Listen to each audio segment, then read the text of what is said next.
So it's gone 2 minutes past 5, so I think it's time to start. Good afternoon, everyone. As the principal of St Edmund Hall, it gives me very great pleasure to welcome you, albeit virtually, sadly, still, to hear Lord Sedwill's lecture this afternoon. Mark was recently elected as an Honorary Fellow of the Hall, a fellowship category that's given to alumni that have achieved great distinction in their career.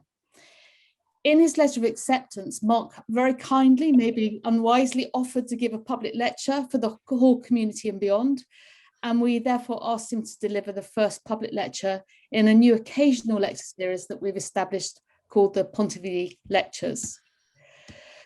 The college has strong links with Pontigny because of the Hall's namesake, St Edmund of Abingdon, who was buried at the Abbey since his death in 1240 or around 1240.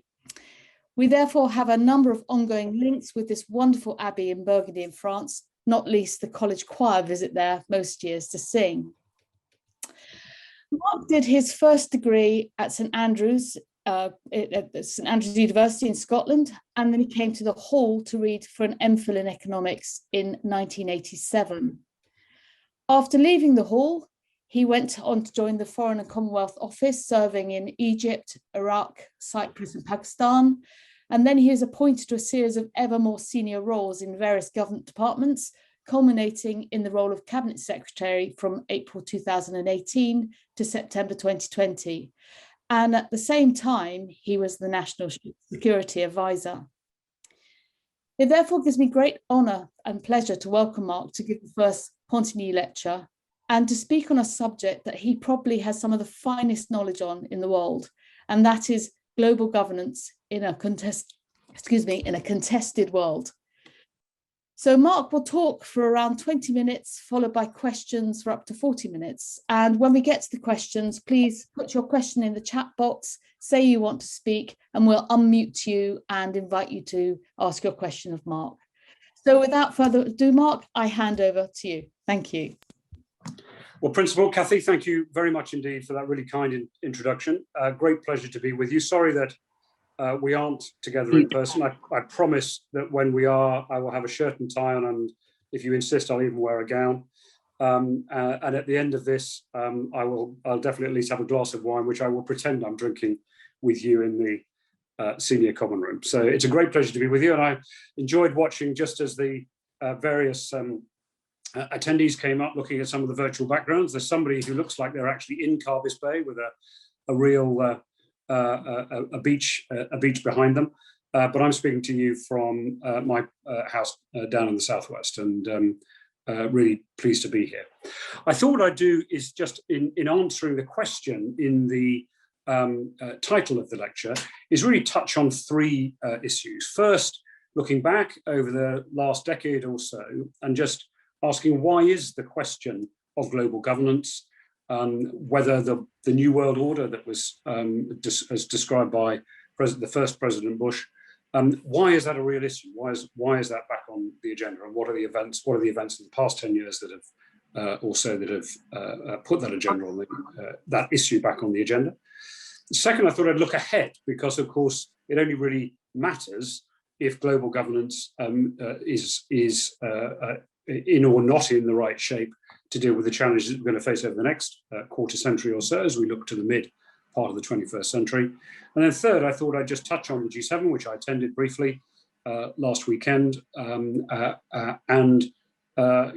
essentially the most recent international event, and just use that to highlight some of the issues to really answer the question of whether global governance is in the right shape and what kind of shape might it need to be in order to deal with those challenges. So that's the way I thought I'd try and approach it, and I look forward to your questions on that, or indeed anything else you wish to raise. So looking back first, as Kathy mentioned, I was the National Security Advisor, and I would often, when speaking to an audience, ask them to set out what the biggest national security event had been of the 21st century. And quite often, the majority of people would say it was 9/11, because of course that defined an era, changed our view of national security, and of course then led on to the conflicts and military actions in Afghanistan and Iraq, really set the context for them. And that problem continues. The answer, however, in my view, is not that. It's the financial crisis. And the financial crisis was a huge global security event as well as a huge global economic event. And the reason for that is because it affected everything. But in particular, what it did was undermined the confidence of citizens in the global rules-based system that essentially we developed since the end of the Cold War, the whole era of globalization that has seen more people lifted out of poverty and greater prosperity delivered to more people around the world than probably any other point in human history. But it really undermined that confidence, at least in Western countries, and it undermined their confidence in their own institutions. And in responding to the financial crisis, which was the biggest of its kind really since 1929, although we managed to avoid the mistakes that led to the Great Depression, there were large numbers of our fellow citizens whose job security declined, whose incomes flatlined, and who felt that the benefits of globalization, the trickle-down approach to growing an economy and spreading prosperity was not working for them. And the political impact of that was the rise of populism, which was manifested itself in a whole range of different ways across the Western world. If you look at just across at our continental neighbors, President Macron is facing an election next year. His likely opponent, his most potent opponent, is Marine Le Pen, the leader of the National Front. And she was his most potent opponent in the election that he won, essentially as a complete newcomer and outsider. And she achieved over a third of the vote in the second round. Now, about a dozen years before that, President Chirac, who was not a fresh sort of Kennedy-esque figure like Emmanuel Macron, he was tired, he was seen as out of touch, later, of course, put on trial for corruption and so on. He got 85% against the National Front leader, Marine Le Pen's father, only sort of half a generation before. And so somewhere another 20% of the French electorate decided to go for a hard right rejectionist figure of that kind. You've seen the AfD as now the opposition in Germany. And one could quote other examples, including, of course, one could talk about issues here in the UK, the 2016 election in the US, and so on. The other big thing that happened over that period was that China, which had been quietly growing very impressively, liberalizing its economy since the Deng Xiaoping era, when he took over in the early 1980s, China became more assertive through that period, and that was particularly associated with the rise to the presidency of President Xi Jinping. And therefore, that question in global governance, the whole Thucydides trap question arose, and the Chinese leadership put onto the agenda, really for the first time since the early Cold War, the question of whether the Western model or the authoritarian model, both capitalist actually, although not described as such, but whether the Western model or that authoritarian model was actually the better able to deliver the needs of their citizens. And of course, we've seen that same argument play out through COVID, where China has argued that their approach to the health crisis and their approach to the economy means that they have recovered faster than Western countries. Well, we're yet to see. Personally, I think the data is much more questionable than that. But that is certainly the narrative that they are pursuing. And so you have this question in global governance of a loss of confidence because of the financial crisis in the West, from our own citizens and institutions, and of course quite a lot of friction between Western countries, and at the same time growing confidence, in particular in China, about their model. Now, if we look ahead over the next 25 years, the really big challenges we face are, of course, climate change, biggest of all, the transition to net zero by the middle part of the century, 2050 for us and most other Western countries, only 10 years later for China, notwithstanding the very different starting point that they have. Demographics, again, affect all of us, and the technological revolution. And let me just speak briefly about each of those from those two same perspectives. The green transition, I think the OECD estimate that is going to require an investment of $7 trillion a year to get to net zero by 2050 over the next couple of decades. That's a staggering sum of money. Probably less well known, people have probably understand that quite well, less well known is the investment that's going to be required to build resilience into the climate effects that are already locked in. Even if we can achieve net zero, even if we can hold the average rise in global temperatures to 1.5 to 2 degrees by the middle part of the century. Of course, as the mathematicians and statisticians in this audience will know, an average can conceal an awful lot of variation around it.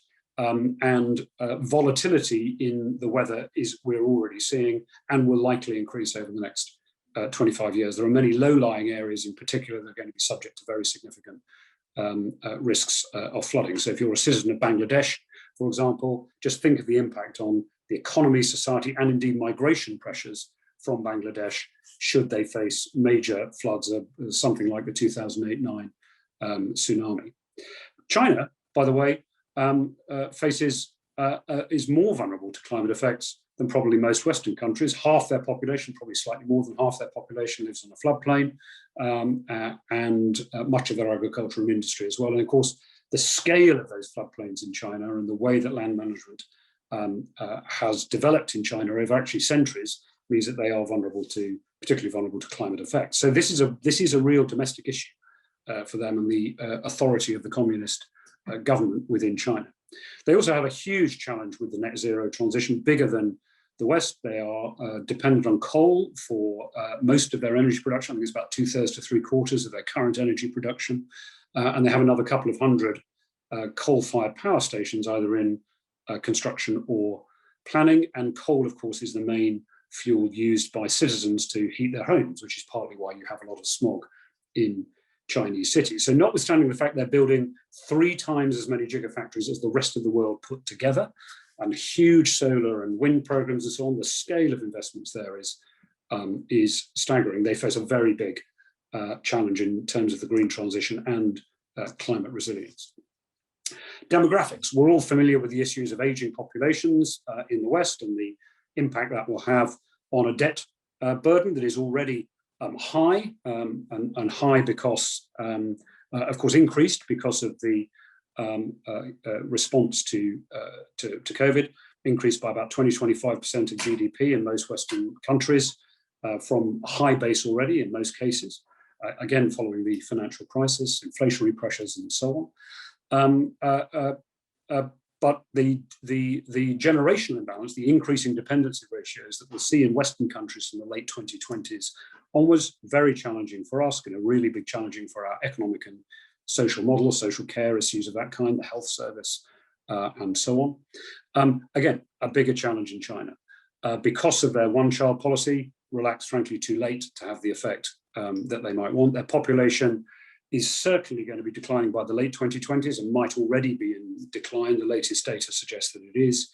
And they have not only a generational imbalance, the way that we do in the West with an aging population, they have a gender imbalance as well because of the nature of the one-child policy. And that also has significant social effects. And unlike most European countries, immigration isn't really in their system an option to try and essentially reset that balance. We will see very large migration, probably flows of migration into Western Europe over the next 20–25 years. By the middle part of the century, the only part of the world with a young population will be Africa. It's even an aging population in places like India and other South Asian countries. And if there are insufficient job opportunities, and even if there are sufficient job opportunities in sub-Saharan Africa, again, climate change is going to have a significant effect there, particularly on agriculture and so on. Then it is likely that there will be large migration pressures from sub-Saharan Africa north into North Africa and then into Europe. And of course, that is an opportunity as well as a challenge. But there are big issues around the ethics of allowing human capital to transfer in that way.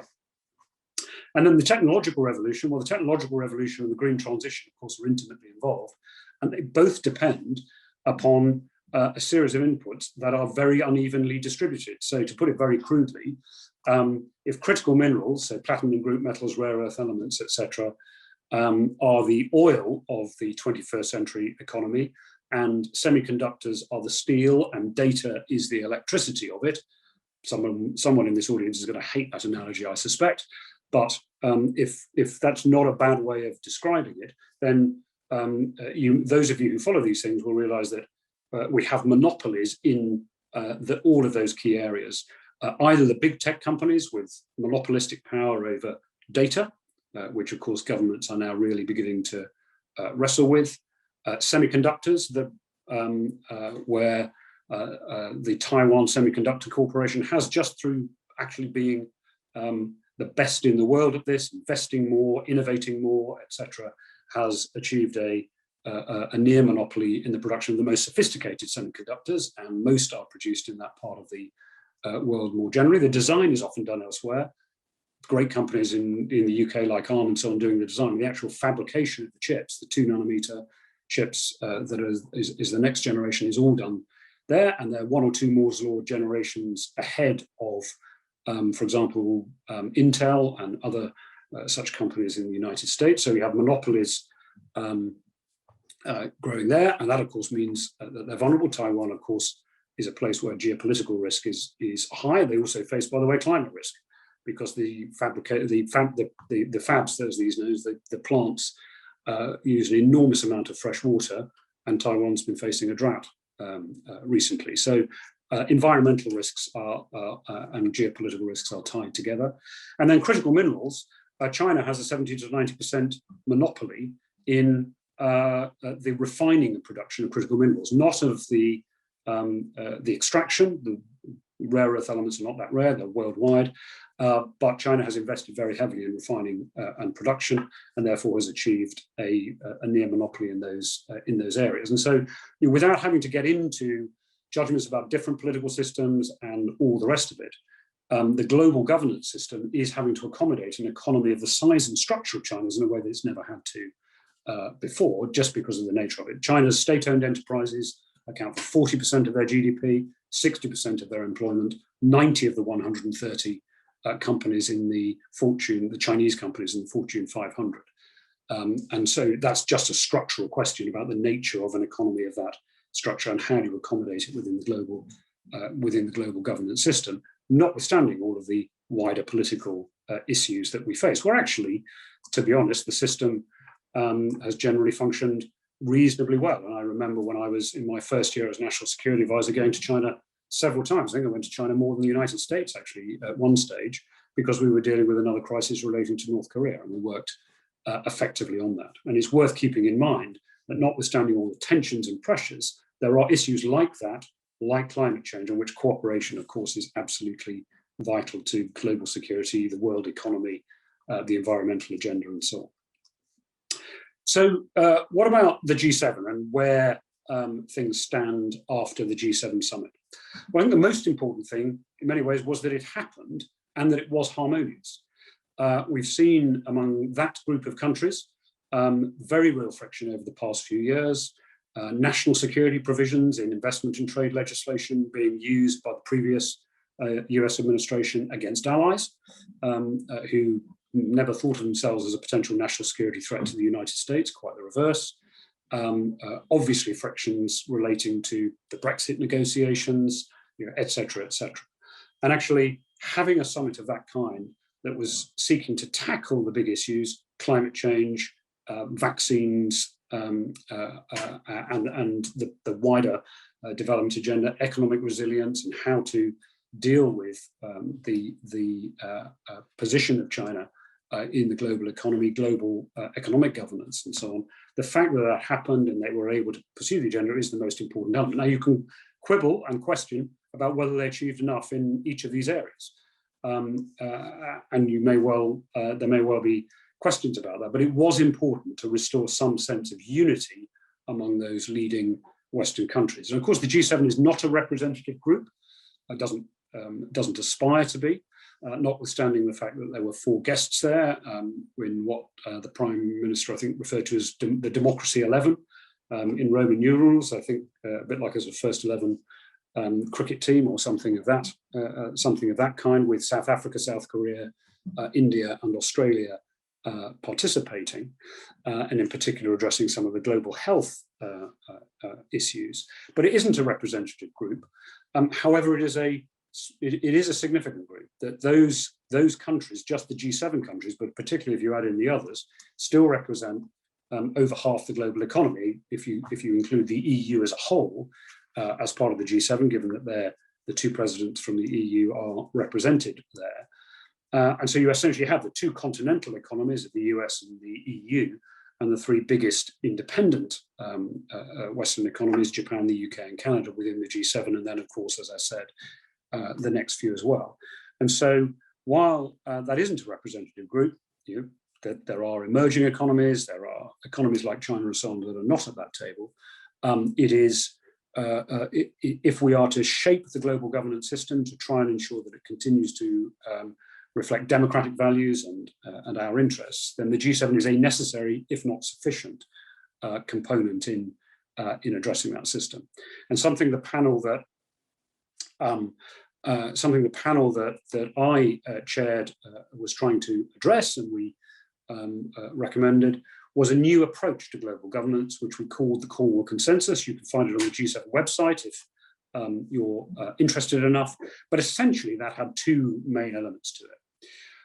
A range of policy proposals around economic resilience, around economic inclusion, around economic governance, in particular reform of the WTO, OECD, and so on, and around risk management and contingency planning, because we have to recognize the next big economic crisis probably won't arise from a single source like COVID. It will more likely, if I knew what it was, by the way, I'd be a billionaire and probably not even spending this hour with you. But it's likely to arise from a combination of factors, probably environmental, economic, and political, all coming together and prompting a wider crisis. And one can speculate about the various scenarios. So we made a range of recommendations about those issues, but we also made recommendations about solidarity among the G7 itself. That means respecting each other's interests in our national policies, particularly as many countries seek to tighten up their national security, investment and trade and economic powers, because they perceive the concerns about the impact in particular of Chinese, but other authoritarian states' role in their economies. Second, responding collectively when one nation or one or several nations face a crisis or indeed coercion. And third, acting in solidarity and with more energy to restart the process of global of reforming the global governance institutions. The WTO, OECD, indeed the UN Security Council, etc., have all somewhat stalled.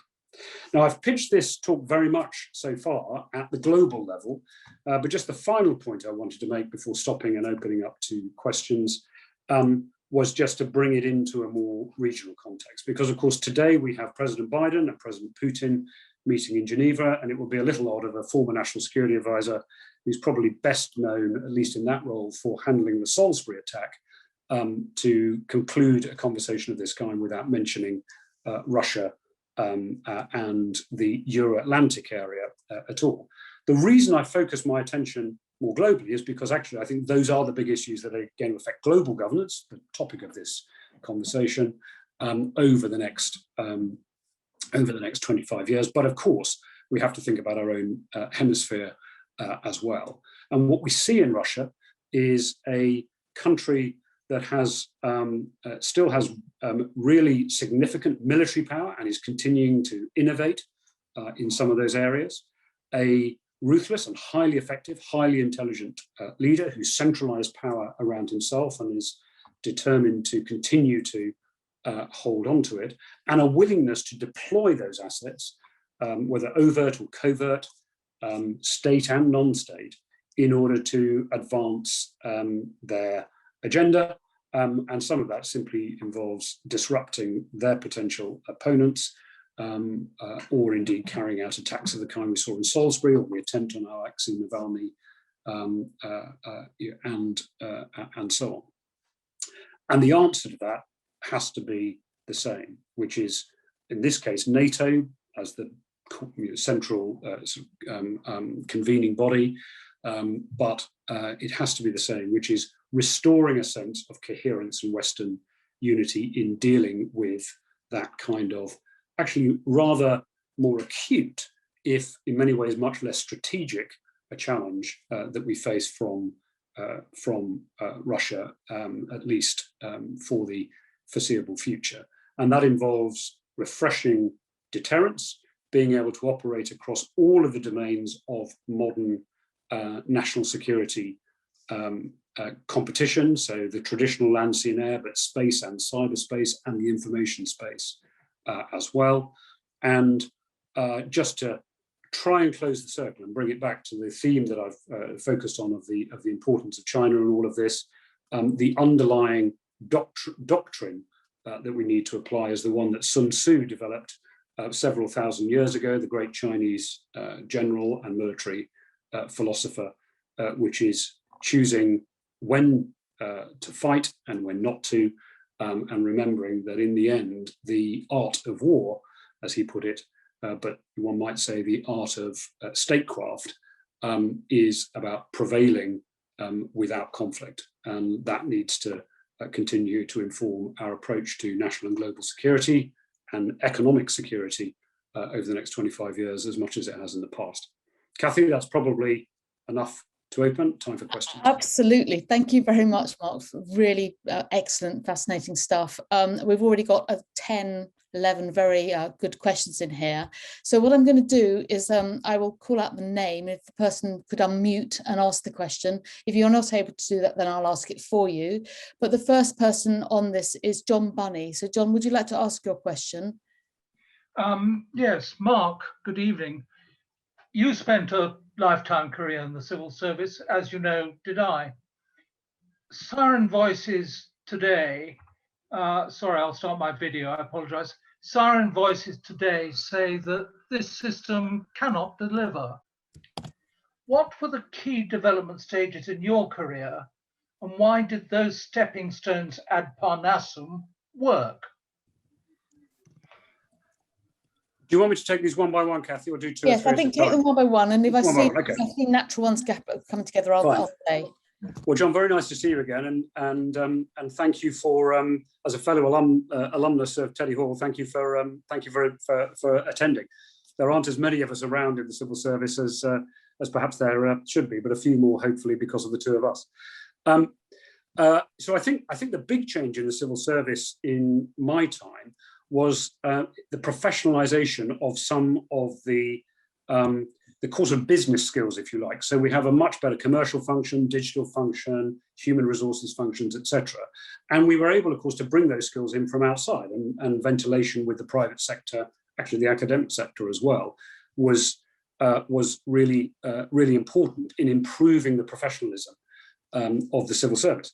I think we sometimes forget we have a great deal to contribute as well in those areas. So when I'm now working in the private sector, and many of the things that we do in the civil service around leadership development, around thinking about pipelines, around diversity and inclusion, are actually well ahead of many private sector firms who are now wrestling with these issues as they, of course, try to address the whole ESG, environment, social governance agenda in the private sector. So we shouldn't think this is all about the private sector telling public service how to do it. It's a genuine interaction. But I think that professionalization of many of those business functions, you know, how to run an institution effectively, is the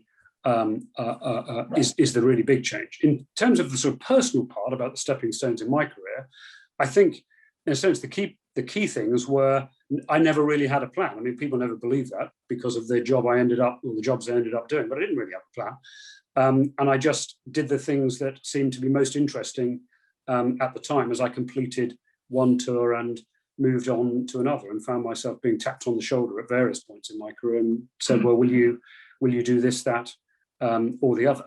And so I think, my advice to young civil servants, if you like, or to people contemplating that kind of career, is do whatever you're doing at the time to the best of your ability. Be enthusiastic about it, be committed to it, and let the future take care of itself. Brilliant, thank you. I think we've got that's a question further down as well, which you've already just answered. So the next person is John Chesil. John, are you there? Yes, I think I'm here. And if you could turn your camera on, that would be great. My camera. It's not the end of the world if you can't. Oh, okay, brilliant. Okay. There we go. Okay. Thanks, Mark, for the talk. I was wondering if you could help me out with the question, which actually comes from my teenage sons, which they asked me recently, and to my shame, I wasn't able to give a very convincing answer. And the question is, this century, democracy has delivered the world Trump, Erdogan, Orban, Bolsonaro, Johnson, and now maybe Le Pen. Do you think democracy is the best system of government? Well, I think the best answer to that came from Winston Churchill, was it's the worst system of government except for all the others that have been tried from time to time. And fantastic crystallization, I think, of the key issue. You can complain about democracy and you can complain about the choices that democracy sometimes throws up, and they should be controversial. It doesn't really matter whether that list of names is one that everyone on this conference call would agree or disagree with as being good or bad. The point is, democracy has built within it the checks and balances that enable us to change leaders from time to time, not even those who try to abuse the democratic processes. The really important point is that democracy is not simply the same as an election. And for democracy to function really effectively, you need the other checks and balances. The rule of law, an independent judiciary, et cetera, because otherwise you can see the undermining of democratic norms. And even the most legalistic systems like the United States still depend, as we've seen in the past few years, still depend on conventions of behavior to ensure that they are in robust shape. So I'm not suggesting that democracy is in perfect health everywhere, and that individuals, particularly those with an authoritarian bent, haven't been able to manipulate democratic mechanisms to their own benefit. And some of the names on that list have certainly done so and have been in power a very, very long time as a result. But the checks and balances are still there. The tensions are still there in the way that they aren't in an authoritarian system, where all of the problems that your sons worry about with our democracies, they would see and probably experience personally on steroids compared to the ones they might experience in a democracy. And the key answer to their generation: get involved. Because one of the reasons that these things happen is because young people's participation in the democratic process doesn't often or doesn't always reflect their commitment to the political values that they will undoubtedly express, and often express by being involved in other ways. But register to vote, get out and vote, make sure your voice is heard would be my answer to your sons. Absolutely, thank you. The next one is David Aaron Thomas. David, could you unmute? Sure. Okay, I'm unmuted, but I can't release my video, so you've just got my dog. That's fine, we like dogs. Good. Yeah, so Mark, lovely to hear you talk, thank you. So mine is around, you've mentioned the G7, some great things have come out of that, but it hasn't given the clear leadership that it could have done. For example, moving faster on climate change, green transition, those sort of things. Obviously, there are balances. Could you talk a bit about the balance of pressures behind this to come up with, obviously G7 can't come up with everything, but some of the trade-offs, or the way that trade-offs are handled, for example, would be quite interesting to hear from a behind-the-scenes perspective. Yeah, of course. I think the climate change is a really good example. I think that, it is just worth everyone keeping in mind that net zero by 2050, which of course many people feel is not fast enough, is still an enormous economic transition. A bigger and faster economic transition than certainly the planet, the world economy, has ever been through before at this at this kind of pace, and the scale of the investments required and the social and economic change required, I think people haven't fully internalized, particularly when you put alongside it the investments that are going to have to be made in order to deal, as I mentioned, with the climate effects that are already locked in. So we are going to have to essentially replace central heating in just about every home in the UK. We're going to have to change the basis on which almost all of our industry generates its power. Land use is going to have to change. Transport is going to have to change. And so I think what political leaders are wrestling with is how to affect that transition, but to do so without creating such an economic backlash, economic cost and therefore political backlash, I should say, that makes it untenable. And you saw, of course, for example, in the United States, a much more climate skeptical administration, the previous administration, coming to power in the 2016 election. And those underlying tensions have not evaporated with the advent of the Biden administration either.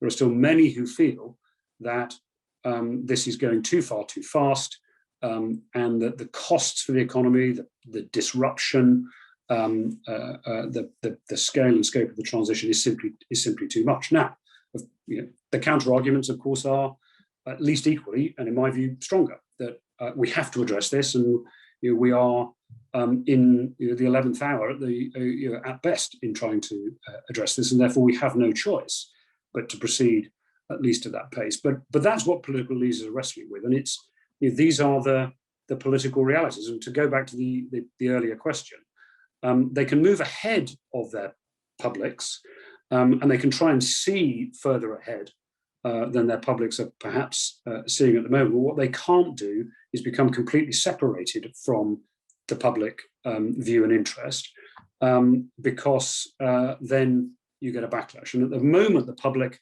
are foursquare behind the climate change agenda and net zero by 2050. But we have to accept that that's because so far they haven't seen the potential costs of that transition. And that is going to be contested space, I suspect, at some point in the next few years. And it's going to take real resilient political leadership to maintain that agenda. Okay, thank you. The next one's from Ronald Ramvold. It's a question about Brexit. I know, Ronald, you've got two questions here. Would you ask the first one first, please? Ronald? Me? Yeah, absolutely. Okay. Wonderful talk. I really enjoyed it. And thank you. I wonder, how do you see the local government's issue of Brexit and what the global repercussions might be, or how the global governance issues you've discussed were in any way a cause of Brexit? Let me say that I consider Brexit to be high treason. It's not about Britain. Sorry. Well, forgive me, I won't get drawn on the second point. One of the things that I've always been very careful to do, given the jobs I've done, is never tell anyone which way I voted on, in any democratic process. So you'll forgive me, I'm not drawn on the second point. On your first point, I think, to be honest, if you look at this from further away, Beijing, certainly, to some extent, Washington, they see Brexit as a fairly minor issue, a little local difficulty, to misquote Harold Macmillan, where essentially a group of largely like-minded nations that have a shared history, very similar economic model, et cetera, you can imagine, I could do quite a long riff on that, are essentially working out how we're going to get along with each other in the same continent over the next few decades. And therefore, it is not seen with anything like the same significance overseas, away from the immediate protagonists, if you like, the UK and the EU, as it is seen here. And I think the main view elsewhere in the world is that it's become something of a preoccupation, and it's made us introspective. They're used to, part of the point I was making in a sense about the G7, they used to, nations like the UK, France, US, etc., being prominent in setting the global agenda. Now, you can argue about whether that's a good or a bad thing, but it was a thing. We were an activist global nation, and through this period, both the UK and actually European nations, our continental neighbours, have become somewhat preoccupied with our own relationships and become somewhat introspective. And what I hope is, with Brexit now accomplished and the Biden administration in place, is what we've seen with the G7 is actually our willingness to re-engage in the world and to advance that global agenda as a group has been restored. Now, there are still frictions. Obviously, you'll have all seen the newspapers at the weekend about the Northern Ireland Protocol and so on. Those are still to be, those issues are still to be resolved. There are plenty of practical issues that are going to continue to rumble on with Brexit.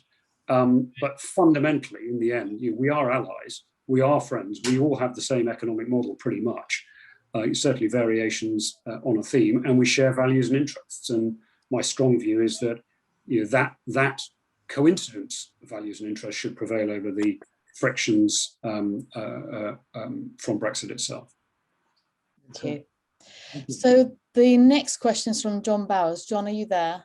Yes, I am. Thank you very much for the talk. We're fellow Lincolnshire boys, actually. I am from Grimsby, actually. I think you're from Bourne. You mentioned about the undermining of democratic norms. Is one part of that when government itself seems not to be complying with the underlying ethical standards set down by the Nolan committee? And have we not seen that in the last few years, for example, with the ignoring of the independent advisor's report on Priti Patel Greensill, and I could rattle off a whole host of other things which I know you'll be aware of. I wonder if you could comment on whether the Nolan report is very well read in number 10. Well, I think the underlying Nolan principles are still, I mean, it is striking, the underlying Nolan principles are still quoted and form essentially the framework for much of the good governance process within the British government, so selflessness, et cetera, et cetera. And so actually, I think they've stood the test of time. I do think it's tempting sometimes to see a trend where there might not be one. So we've had waves of this kind of thing in the past. We had cash for questions scandals in the 90s. We had all of the MPs' expenses scandals about a decade later, and so on. I think things of this kind can go in waves. And the key thing, and it goes back to the conversation I was having with John Chesham earlier on in the evening. The key thing is that in a democratic system, and if the parliamentary system is robust, then the checks and balances are there, the scrutiny is there, people can be held to account, and in the end, they pay the political price if they're seen to be abusing their power or involved in conflicts of interest and so on. And I think in a democratic system, you have to be confident those things are that those things are in place. We can, of course, always think about whether the rules are in exactly the right place. A lot of these regulatory measures, actually, like a lot of regulations generally, can end up over time becoming over-bureaucratized and therefore snarling up. Businesses find this all the time with lots of regulation. They snarl up the compliance in red tape and they don't really get the genuinely sort of actively non-compliant. And I think in this area, we should re-examine the way that these procedures apply to try and ensure that that isn't the case, and that they're targeting people who are genuinely essentially trying to abuse their position rather than just adding more and more red tape to people who are genuinely sort of trying to live public service values and the Nolan principles and so on. But that's about reform of process. And fundamentally, the fact that you're asking this question, the fact that these things are well known, they're on the front pages of the newspapers, politicians are put under pressure and held to account for them, is the most important check and balance, I think. Now, you might sort of say, yes, but a prime minister with a big majority can ride roughshod over some of those things. And again, we've seen some of that happen in the past. But I don't, and you might say that's a feature of big majorities. But in the end, these things actually do have a political price, and the electorate do care about integrity in politics and government. And that's probably the most important pressure. Okay, thank you. We're now going to move on to countries. Jeremy Nason, you have a question about Russia and Putin. Good evening, Mark. It's been excellent. I was second thoughts as to whether I would spend my 5 o'clock to 6 o'clock period listening. I dare say, but I'm glad I did. It's been wonderful, and Catherine, thank you very much for organising. It's been brilliant. Thank you. Thank you. When I raised my question, you hadn't touched on Russia and Putin, but it's sort of like a sleeping bear, isn't it, in the background, I think. Very disruptive behaviour. And I suppose it takes us back to the Cold War period, which is sort of we forget about. But is it there? Is it a bigger threat, or just one of many threats to, I'm going to say, the UK and the EU, or the Western world, basically, and disruption and the disruption of the whole American election and that process, and the whole IT and that the exposure through the security of IT and that area. Yeah, it's a very big question, Jeremy, and thank you for asking it. In a way, the answer is that the Cold War was fine. I mean, the Cold War had some really, really dangerous moments. Obviously, the Cuban Missile Crisis. There were other moments in the early 80s, but fundamentally, particularly after the Cuban Missile Crisis and with the subsequent procedures that were put in place, hotlines and all the rest of it, the Cold War managed an existential conflict without it ever breaking out. And there were lots of proxy conflicts around the world between the United States and the Soviet Union, these two essentially paradigms that were in opposition to each other, but there were rules that were understood. And those rules, largely speaking, throughout the Cold War applied, and there were means of communication, and the détente process and so on enabled coexistence, even when the two sides were ideologically opposed and determined that their model would prevail over the other. And I think one of the things that worries me about the current period with Russia is that, and we saw this after the Salisbury attack, or with the Salisbury attack, is that actually that wouldn't have happened during the Cold War. And if even a whole series of essentially unwritten rules are not understood and followed, that's really dangerous, because that's when miscalculation can start to drive events and drive an escalation in move and counter move that could potentially get out of control. Now, Vladimir Putin is a very shrewd practitioner of this, and he judges these things very carefully. I think, by the way, he underestimated how we would be able to, the kind of price we'd be able to impose for the Salisbury attack. I don't know whether he authorized the exact operation, but clearly it was his system that carried it out. And we took them by surprise with the nature of our response, which was carefully designed to impose a higher price than they had expected, and therefore to deter future such attacks, at least on us and our soil, but without being so great a response that it could have provoked an escalation. We had to think really carefully about that, and that's part of deterrence theory, and there'll be people on the call who've studied that. In some ways, the risk I'm more worried about is what comes after Putin. The system he's built is built around him, and he's a very skillful practitioner of it, even though he's a deeply disruptive and aggressive one for all the reasons, Jeremy, you set out, and I don't need to list the points that you made. I agree with them entirely. But what happens afterwards? And what if he succeeded, whenever that happens, by a series of weak and unstable regimes, which is quite likely. And that is a really dangerous proposition, I think, for the security of the European continent. Mark, Okay. thank you very much. Thank you. Thank you very much. So we're now going to move on to the number of democracies there are in the world. And this is Akash Maharaj. I hope I said that correctly. Would you like to ask your question? Thank you very much for your talk. I enjoyed it a great deal. I especially like your observation that elections are a necessary but not sufficient condition to be a democracy. But my question is about democracy in the international system.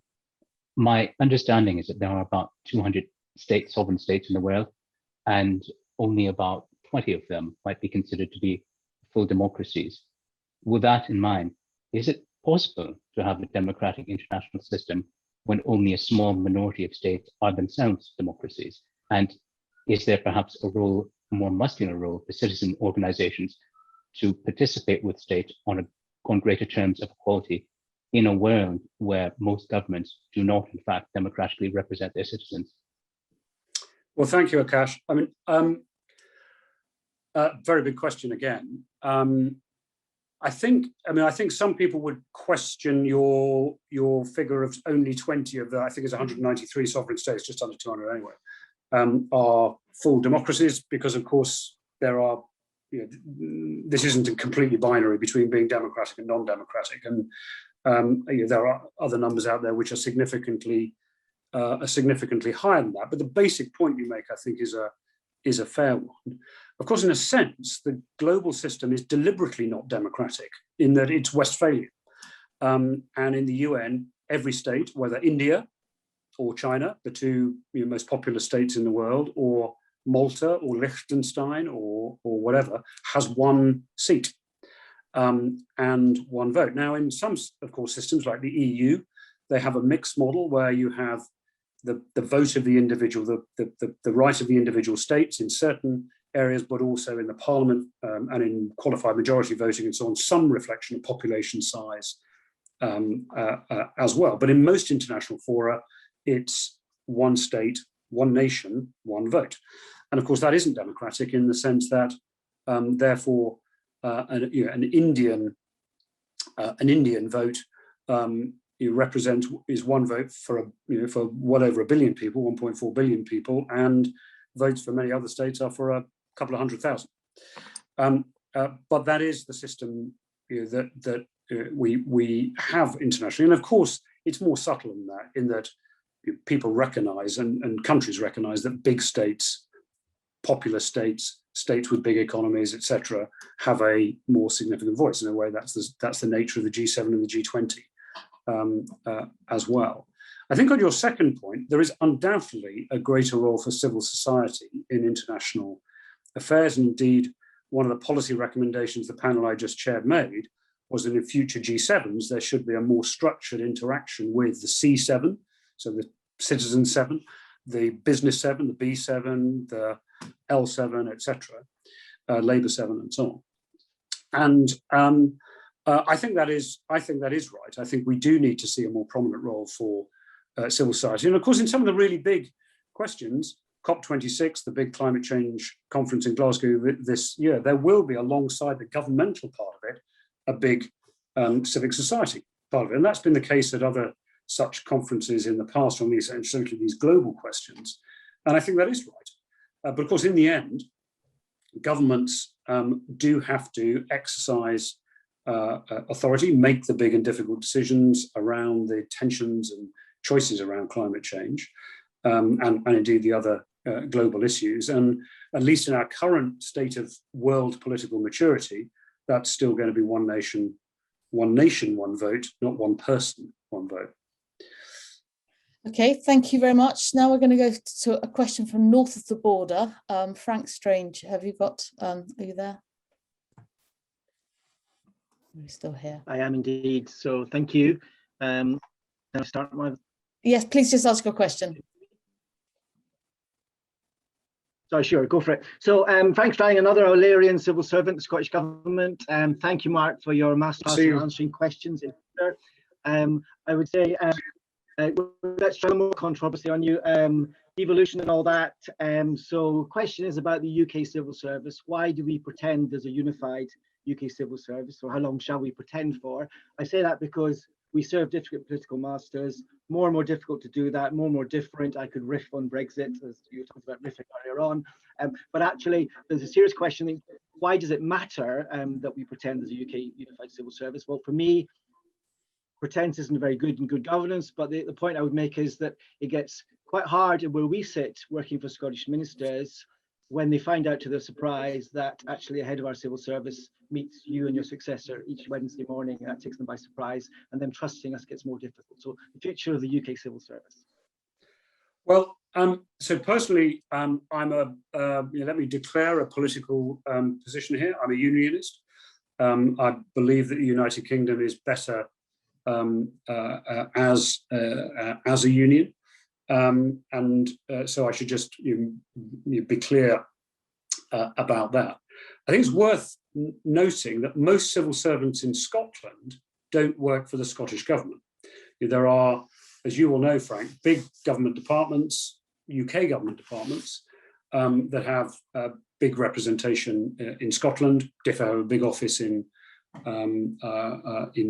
southeast Scotland, for example, just north of Edinburgh. And many others as well, Border Force, etc. So we've just got to be careful not to think that all the civil servants based in Scotland, or Wales, or Northern Ireland are working for the devolved administrations. Actually, many of them aren't.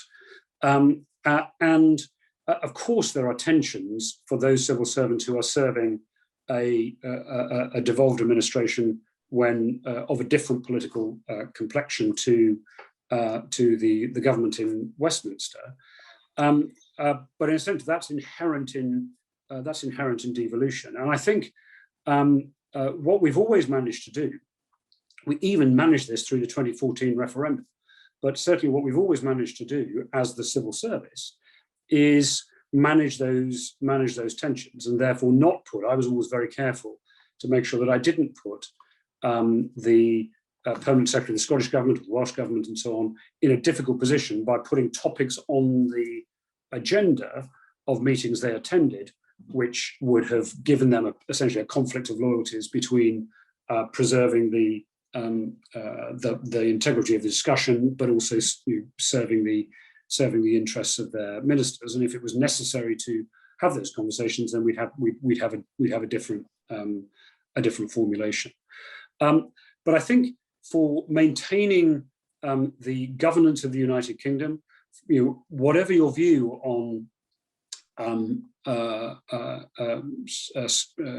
independence or whatever, it is really important that we maintain close relationships, the best possible understanding between the governments of the four governments of the United Kingdom, and a unified civil service, I think, is part of that. It helps preserve its integrity. It helps ensure that our values are aligned. It gives people more career opportunities to move around. I'd like to see more civil servants from London working in Scotland and working for the Scottish government for a period and then coming back again, so that people in Westminster and Whitehall understand not just the Scottish, but the Scottish government perspective. I always found, as somebody who's always been a countryman, that I was a rather lone voice amongst quite a lot of metropolitan types in Whitehall myself, as a rather less significant example. So I'm in favour of maintaining a UK civil service, and I think the issues around supporting ministers of different political complexions in different administrations is manageable, but we just have to be really sophisticated about how we do it. So thank you. We're running rapidly out of time. There are more questions than time, or often the way with an excellent speaker. So I'd like to ask the last question. There's one from David Priestley, which is about China and climate change. And I think, given how important both of those issues are and how you flagged them up, it would be good to wrap up with that last question. So David. Hi, thank you, and thanks for a really interesting talk. Yeah, as you said, it's going to be essential for the West to collaborate with China on climate change issues. And so I just wonder what you think of those people who would argue, well, actually, the West should be making compromises with China on other questions, whether strategic or democracy, human rights questions. And that actually the Biden policy, which is quite the hard lines, quite tough policy on China, perhaps is a mistake. I just wonder what you thought of those responses. I think it's a really good question. I think that it is possible to have a pretty calibrated relationship with an authoritarian country of the importance of China. And I mean, if you'll allow me just to alliterate, to do it in a soundbite, but I'll then just explain what I mean. There are things on which we must cooperate, there are things where we can compete, and there are things which we must genuinely contest. And I think it is possible to do all of those things. So it is, we must accept that our agency over China's internal human rights conduct is pretty limited. They are going to do what they want to do within their own country, but that doesn't mean we should simply shrug our shoulders and acquiesce in it. And so there are measures we can take, for example, to ensure that we aren't buying products that might have been produced by forced labor in Xinjiang. We can take the kind of actions actually the British government's taken over Hong Kong, for example, to try and ensure that Hong Kong citizens have a safety net if they need it, following the crackdown there. But we have to accept in the end, China is going to run China, the Chinese government is going to run China, and our ability to affect the human rights within China is pretty limited. But that doesn't mean we just have to go along with it and compromise our own values. I think it is possible, notwithstanding the fact we have significant differences of view over those kinds of issues, to then say, right, okay, notwithstanding that, it's essential we cooperate on climate change.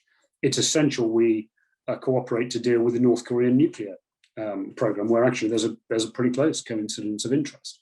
There will be areas where we are genuinely in a more competitive and more tense relationship. And so China's assertion of territorial rights throughout the South China Sea, the notorious 9-dash line, which they describe as a core interest. We've just seen in the past few days really aggressive military posture over Taiwan, etc. These are areas where we are going to have to have if necessary, have quite a contested relationship with China. But in a sense, to go back to the earlier point about the Cold War with the Soviet Union, I don't think we should be in a Cold War 2.0 with China. Some people do. I genuinely don't think that. I think it needs to be a much more sophisticated and calibrated approach to China. But there are areas where we are able to manage. We were able in the Cold War, and we would be able with China to manage these areas of genuine tension, including where it's security and military tension, without that escalating into a more serious conflict. And that's essentially détente. I mean, it's détente with sort of Chinese characteristics, if you like, but it is détente. And that mixed approach of recognizing we have to coexist, recognizing our political systems are antithetical to each other, that our ability to affect their domestic politics is very, very limited. Their domestic human rights record is very limited. That there are areas on which we must compete, and there are areas where we are going to find ourselves in significant disagreement, some global security issues, where we'll find ourselves in significant disagreement, and finding ways of managing those that protect our interests and values, but don't risk escalation. I think it is not easy. It's why you have very good professionals like Tony Blinken and others in these jobs, but I think it is manageable. And I think the other thing is that countries like China respect us when we're strong.